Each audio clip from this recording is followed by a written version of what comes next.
Hello and welcome to our first ever Infected Pork Press Artist Spotlight slash Writer Spotlight. I'm here with Mike Ervin.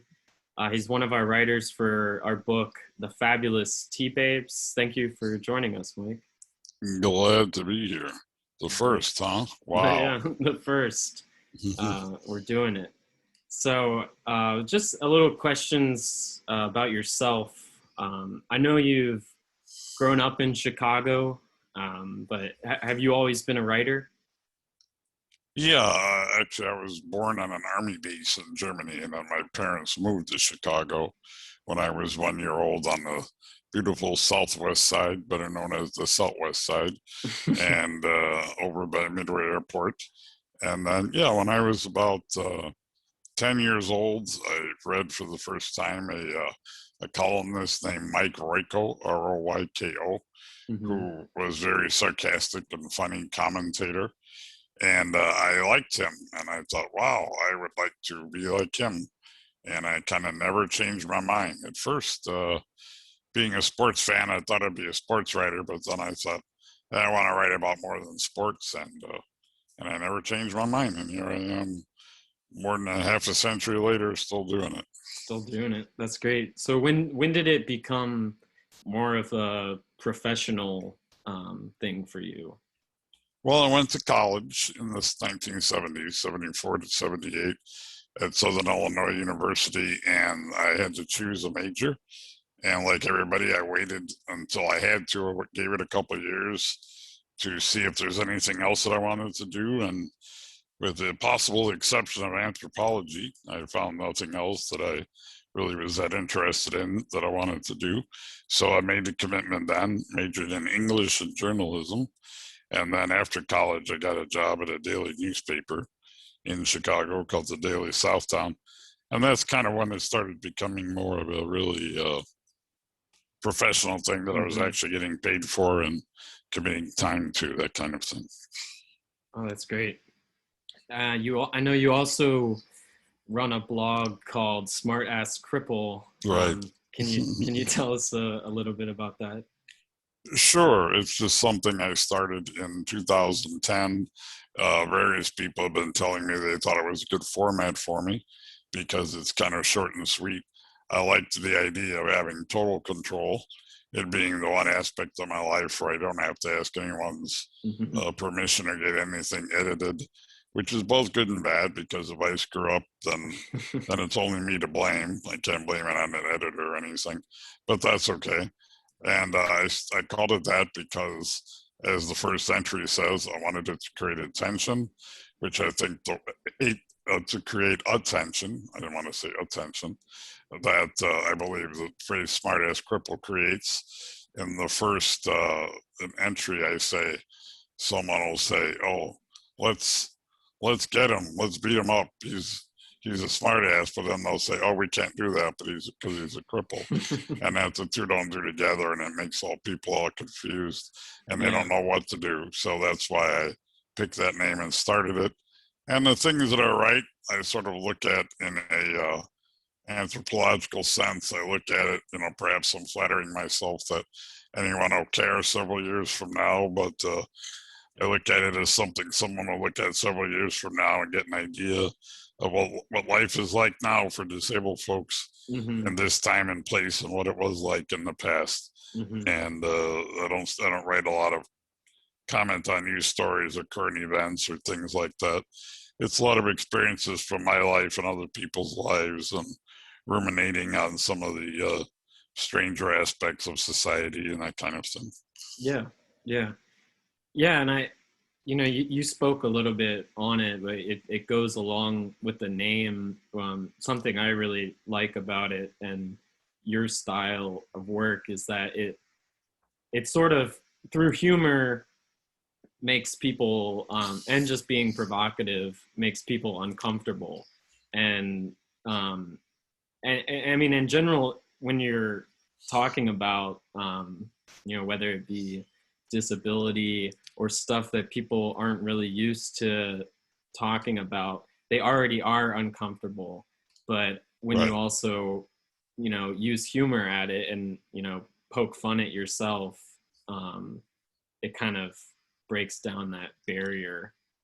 Yeah, I think that's what made Mike Waco and still makes him unique in terms of a frequent regular columnist for a major newspaper, syndicated and everything, is that he used a lot of humor. You still don't see very much of that. Mm-hmm. The pundits tend to be very serious, and I really don't understand why. I think satire and humor is very effective if Yeah. done right. I Yeah. think you can draw attention to questions and get uh, conversations going with humor that you can't otherwise. Yeah. And plus, it's just something that I think I do pretty well. So I just decided that that's what I'm going to write, and that's the style I'm going to follow, and Mm-hmm. we'll see what happens. Yeah. Yeah, and that's, I mean, I guess that's just like reflective of this strange paradigm shift that's going on right now, where people are becoming more and more afraid to use humor to talk about sensitive topics. Mm-hmm. And I mean, we'll talk about this a little bit later, but I mean, you are a firsthand have firsthand experience with it, where people will be offended on the behalf of someone else when they're not even aware, who is the one creating the content. Right. Yeah, it happens a lot. I believe there was a cartoonist named John Callahan who died a few years ago, and he was a quadriplegic from a car accident. And he wrote a lot of cartoons that I thought were hilarious, disability related, Mm-hmm. such as one where there were two heads on a skateboard. That's all they were heads on a skateboard, and they looked identical, but one had an eye patch, and the one with the eye patch says to the other one, "You people are an inspiration to me," and kind of making fun of that whole how we always feel good by looking down Yeah. in a patronizing way on someone else, Yeah. and people would get offended by that.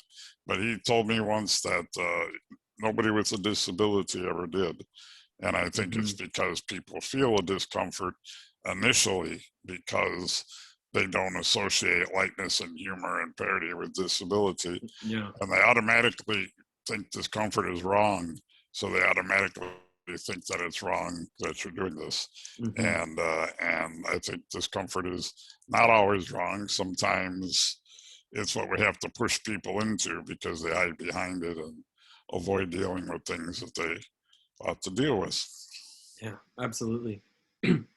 So you've been a long time activist in Chicago for disabled rights, Yes, namely with the group Adapt. right. Um, how did you enter the world of activism, and specifically your role with Adapt? Well, to give you a short answer to that story, I happen to be born at a time that kind of parallels my life, kind of parallels the rise of the disability rights movement.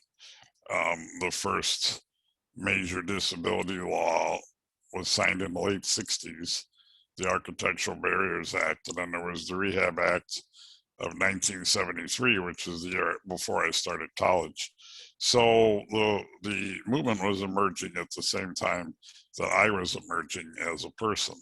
And when I got out of college, I realized that I don't drive a car, and I wanted to get around like every other young man does and Mm-hmm. enjoy my city, but that public transportation was not accessible.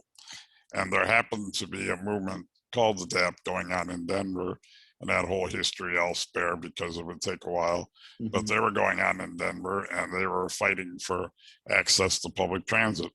And so some of us in Chicago formed our own chapter here and spent several years both protesting, filing lawsuits, doing political pressure, whatever we could to try to get public transportation accessible. But the reason why it appealed to me is because I wanted to get around. I was a young man, I wanted to get around, and it had something I needed. But I also realized that this was a different kind of advocacy. I could have just figured out a way that I could get around, And that's kind of what I had done. I could hustle up things for myself, and I was a really good self advocate. Mm-hmm. But I realized that getting involved with changing things, creating laws like the ADA, created systemic changes that were harder to get, but usually took much deeper root and were much longer lasting. So it was a way to solve a problem for a community. And the problem wasn't just me, the problem was the whole community. There were other people that were left out. Public transportation, where where it was concrete, was just a symbol of a larger Mm-hmm. problem. People were left out of schools, out of workplaces, out of Mm-hmm. housing, out of lots of things. And the reason why is because they were devalued. And so Mm-hmm. I felt the need to address the devaluation of the community and the ridiculous reasons why we do that, the ridiculous comic but yet horrifying history that builds it. And that's why humor appeals to me, because I think when you really dig to the core of it, it is quite absurd and ridiculous and silly. Yeah. Yeah. And when you hit that vein, you've hit the truth, I believe. Mm-hmm. Mm-hmm. Yeah, that's great. Um, I want to talk a little bit about the reason you're here talking with me is your book, The Fabulous Tea Babes, which I actually had a relationship to even before I started the press, because you hooked me up with being able to get a college credit, a college intern credit, Right. by helping, network with the printing and just getting it off the ground running. But and then I ended up creating this publishing press slash art distribution company, and it just so happened that the ideas and the aesthetic of your book really fit the vision I wanted to have for my press of stuff that's raunchy, offensive, or offbeat. Mhm. Um, but the book is right now we have volume 1 out. We're gonna soon have volume 2 out, and it follows the a humorous story of these children living in a asylum run by nuns, and the kids all were affected by the thalidomide, which ended up giving them superpowers. Which you can in a bit talk about the humorous superpowers it gave them. But how did you like? What was the process in coming up with this story? Because I mean, have you always done like a comic book style or fiction? Because I know you've written in newspapers. You've got your own books. Right. This, I don't know if this is something new for you. Well, this is in terms of this kind of collaboration. Mm-hmm. Being a playwright, I've done lots of artistic collaboration. You have to when you do plays because there's several people involved. But this is the first kind of this kind of collaboration, and it was just an idea. I can't really remember if it was a bolt of lightning or just something that built over time and some one day took shape. Probably the latter, because that's how it usually works. But Mm-hmm. the idea of this long story just hit me, and I thought, well, this is kind of like a novel, but it's also kind of like a comic book. And I just felt that the story wouldn't be fully realized unless it was also illustrated in addition to being told. Mm-hmm. And it's told in a way that's, as the book is, there's like a page of text and then some drawings, and a page of text and then some drawings. So the text itself is more almost like a cartoon narrator to just move the Yeah. story along.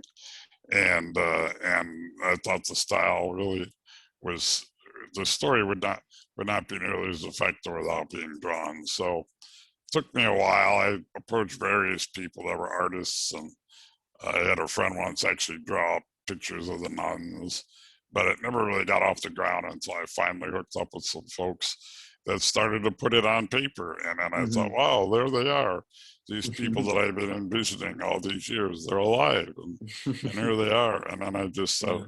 got to keep doing this. So without going too much into the story, I wrote it originally as something that I couldn't tell you whether it be a graphic novel or a comic book, but I envisioned it being about 200 pages long or so. And by the time that it gets written, it probably will be about that long. But along the process of hooking up with Permy, my current artist, Permy suggested that we release it 30, 40, 50 pages at a time in a form of a zine, which I liked because it gets the story out there and gets it coming. So that's where that came from. But I just felt the story had to be illustrated in order to be effective. Yeah, yeah, especially with the kind of humor. It's like it's visceral, and you know, you wanna see what that would look like. Yeah, yeah. Yeah, there's a lot of Yeah, there's great as much avenues. humor and there's as much visual humor, which kind of makes me feel bad for blind folks, but nevertheless, Yeah. we'll get it across to them somehow, or they can probably Mm-hmm. manage to figure it out for themselves. Mm-hmm. But there's a lot of visual humor, sight gags, and things like that that Mm-hmm. are important to the story too. So I think that it's obviously had to be illustrated. Mm-hmm. And And that's what? what held it up for a while because I needed someone else. I couldn't draw it myself Yeah, anymore. yeah. And I had to find someone. And I'm also asking a lot of an artist. I'm asking for a long-term Mm-hmm. commitment and a lot of work. And to find someone willing Yeah. to do that, that had the same sensibilities and to be Mm-hmm. on the same page Yeah. was quite a Especially journey. difficult in a sort of grassroots project like Yes. this. Yeah, I Yeah. couldn't like give somebody an advance and say, Mm-hmm. here's $10,000 to draw some Mm-hmm. cartoons or anything like that. Yeah. And that's And they just had to believe in it and hope it goes somewhere. And mm-hmm. that's what we did. So Yeah, that's the life of an artist. yes, You're either convincing a rich person to fund your project or you're convincing a friend to believe in you. if Yeah. you got a rich friend who can fund your project, that's even better. Yeah. Well, so why did you choose this story? Because it's a very specific critique of a certain type of institution. Yeah. Well, again, I don't remember where the pardon this phone ringing in the background, but we'll talk Sorry. around it. Um, this is very grassroots when you have noise in the background that you don't try to edit out. Yeah. Anyway, um, again, I don't remember quite exactly if I went aha one day or not, Mm-hmm. but there was one day about 10 or 15 years ago when I had an idea what this would look like, and I remember writing down the ideas. But the two main elements are one, these are people that are quote unquote deformed. And the other element is that because of this, they are institutionalized. And so I I decided that the more ridiculously deformed people were, the better it was, because the more freakish they are and the more people are going to see them and go, ah, and justify, that is used to justify separating them. Mm-hmm. When you think about why, there really is no reason why. The reason why is because they somehow scare us and startle us. Mm-hmm. But one of the characters, Crystal, looks just fine except she has a hand growing out of the top of her head. Mm-hmm. If she wears a hat, you'd never notice. And but yet she gets shunned away for that, and it happens to people all the time. It happened to me when I was in grade school, and there were people that were sent away to segregated disability schools. Right. There was one girl that literally had a fake nose. Right. She had no nose, and her nose would, somebody looked like they made her one out of glue, Mm-hmm. or I mean out of clay, and then Mm-hmm. glued it on her face, and it would fall Yeah. off. And she Perfectly was able, but right, just a right, physical blemish that right, puts them in, segregates them. right. Yeah. And there was another guy who had false legs, and you would never know it unless he ran. And when he ran, his Mm-hmm. legs clanked and made noise. Mm-hmm. Otherwise, you never know it. And so they were just sent away and denied school. And here are barking. Oh, 1 second. You're on mute. Yeah, I muted it Okay, just because of the noise. there you But at any rate, um, so I thought that the phenomenon of thalidomide, which is kind of dated, but it was a medication uh, in the early 60s that women took for morning sickness, go. Mm-hmm. and then their kids would be born with various quote unquote deformities, Mm-hmm. and where their arms would be too short, or they'd have an arm missing, or a leg Mm-hmm. missing, or whatever, or and so I just kind of ran with that to make people as freakish as possible, to increase the scare factor as much as possible. And then our reaction to them is often to dump them and to do it in the name of benevolence. Mm-hmm. So there's this institution where you can literally walk up to what looks like a trash chute and drop your baby down there, and the nuns will take care of them, and you feel like that you did something that you had to do. Mm-hmm. And to me, it was just very symbolic of how the general outlook of disabled folks in society is that, oops, they kind of scare us. They make us question things. They make us feel uncomfortable. They Mm-hmm. make us feel like maybe we haven't already figured everything out.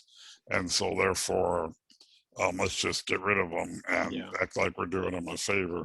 Mm-hmm. And that has parallels to racial segregation and sexism and all that too. But I'll let other people draw those parallels. I'm just concentrating on disability at the moment. Mm-hmm.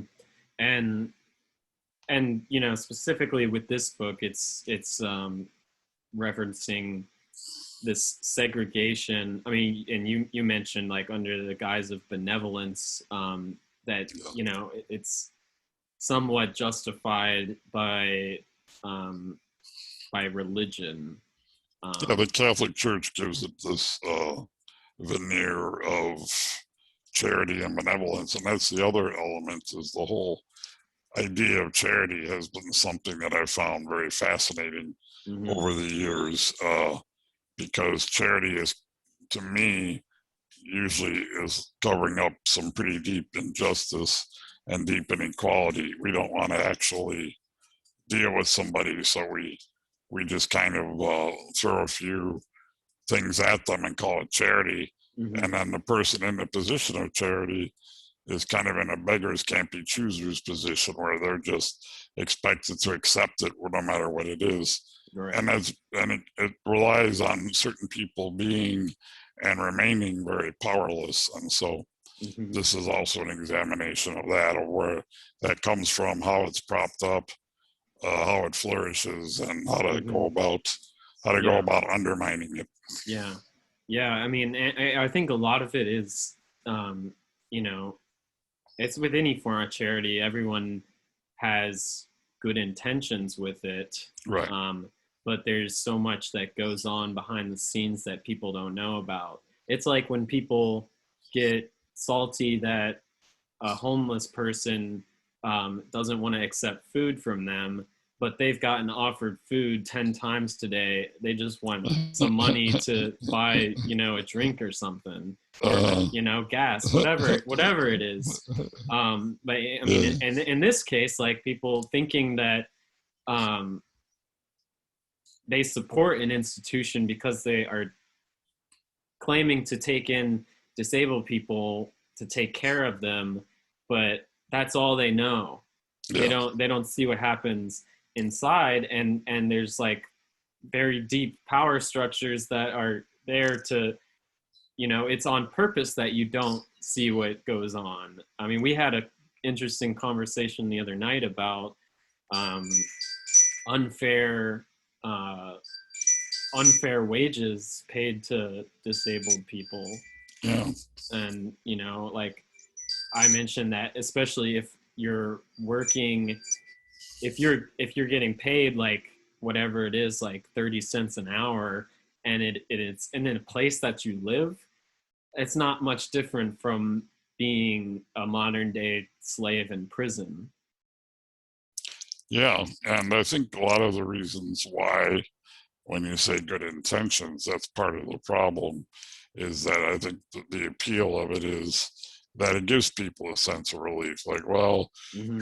I got rid of that problem. I took care of it. Yeah, don't have I to give worry about it. something, and it really keeps us from having to do the dirty but necessary and ultimately very rewarding work of figuring out why this is structured this way in the first place, Hmm. which most people don't want to do. Most of us want to just feel like, well, everything's taken care of and I can go about my business. Hmm. And it isn't that way. And when we hide behind charity, we just let that injustice continue.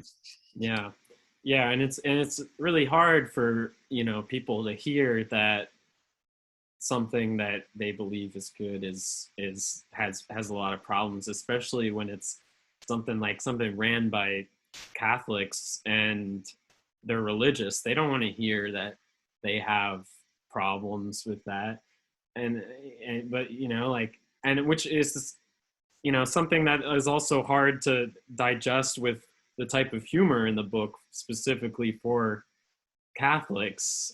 It's not saying that it's wrong to be a Catholic, but there are specific institutions ran by Catholics that do have these messed up power structures.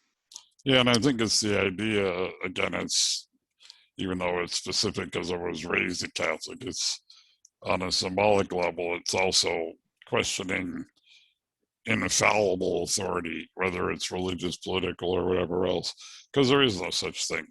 And Mm-hmm. they make a lot of dumb mistakes and they do a lot of evil things in order to keep anybody from thinking Mm-hmm. that they've made those dumb mistakes.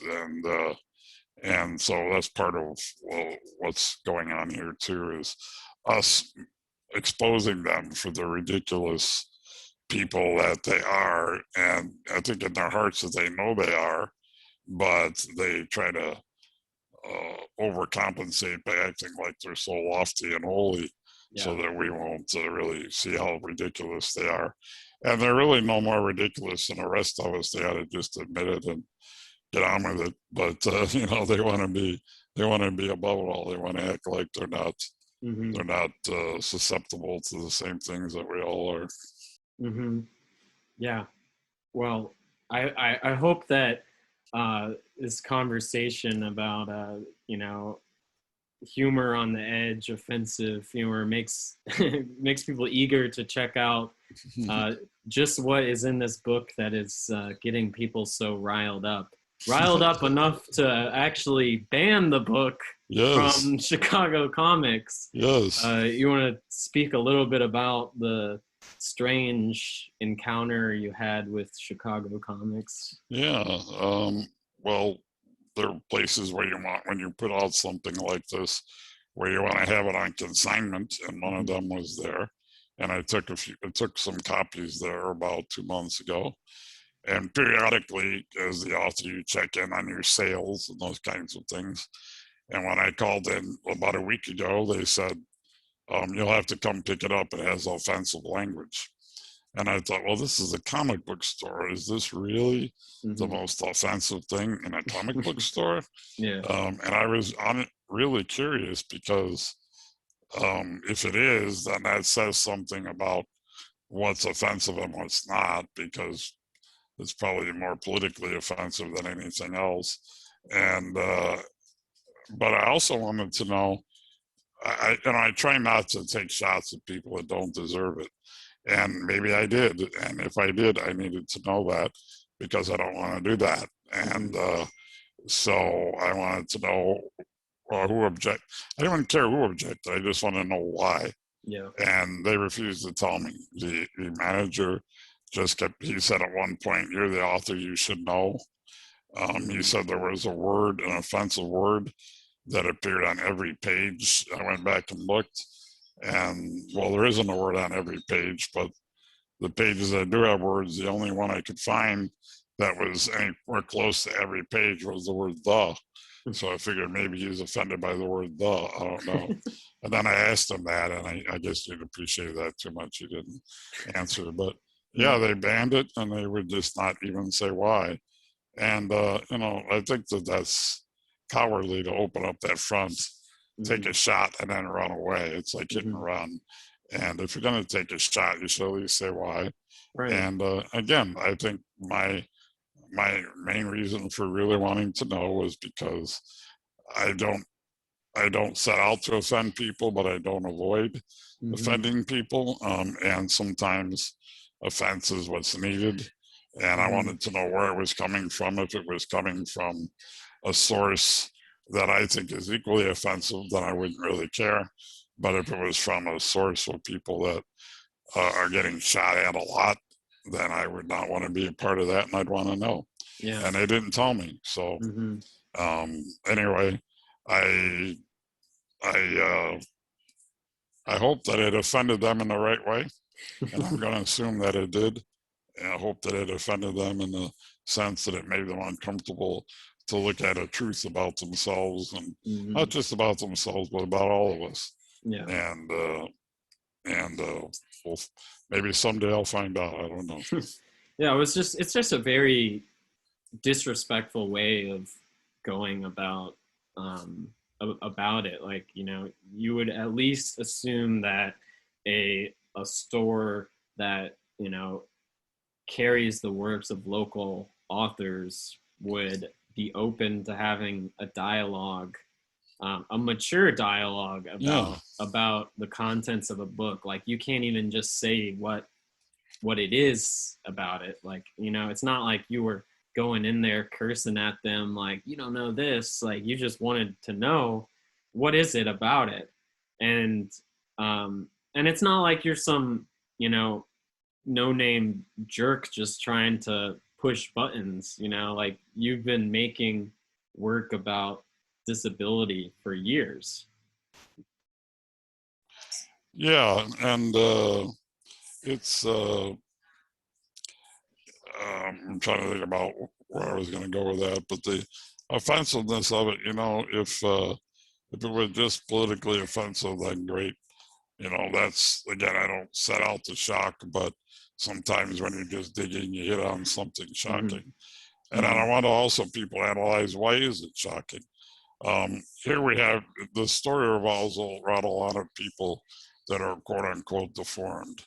The three stars have various limb, like one has a claw instead of a hand and short arms. The other one is very short, and are we not allowed to put them in a humorous situation at all?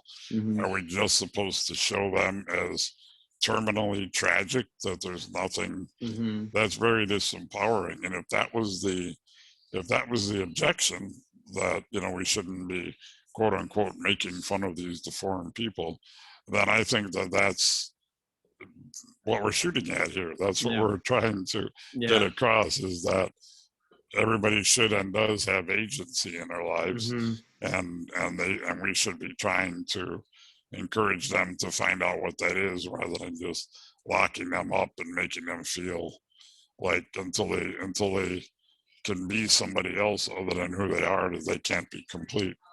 And but at any rate, who knows if that's what it is? Yeah. Well, I uh, guess we'll never know I guess because we'll never know. they I'm going to refuse to assume, talk about as it. I'm going to assume that that's what it is. Mm-hmm. It's also kind of disturbing to me that in a comic book store I could have that kind of reaction, because I thought that if there's any place where things have evolved beyond that point Mm-hmm. in the world, it would be in a comic book store. Mm-hmm. It's like when you hear about Lenny Bruce being arrested for saying things in a nightclub Yeah. on a weekend at night. And I think Mm-hmm. Mm-hmm. nowadays, is my God, what can't you say in a Right. nightclub on a weekend at night anymore? Right. Yeah. And to Exactly. and to be banned from a comic book store is, if we're that far behind, where even there this kind of stuff is that offensive, then Mm-hmm. I'm glad we're doing it. Yeah. I mean, we hold no grudges against Chicago comics, and if anything, I know us certainly at Infected Pork Press with our mission statement, and I think I speak for you, just with your goals, that we actually take it as a compliment that, and so edgy that they want to put it off the shelves. Yeah, yeah, that's a good way to put it, because that's probably another reason I wanted to know, because I did feel a certain pride in it, and I didn't know whether I should feel pride or whether I should listen to someone with legitimate complaints. So I'm just Mm-hmm. going to go with the pride for now. Yeah. Well, if any of the viewers want to see what is so offensive about the book to be banned off of a shelf of a comic book store in Chicago, check it out at infectedporkpress.com. It's the Fabulous Tea Babes Volume 1. Volume 2 will be out soon. Thank you so much, Mike Ervin, for having this conversation with me. Thank you, and thank everybody who's taken the time to watch it. Hope to please read the Tea Babes and join us in this journey.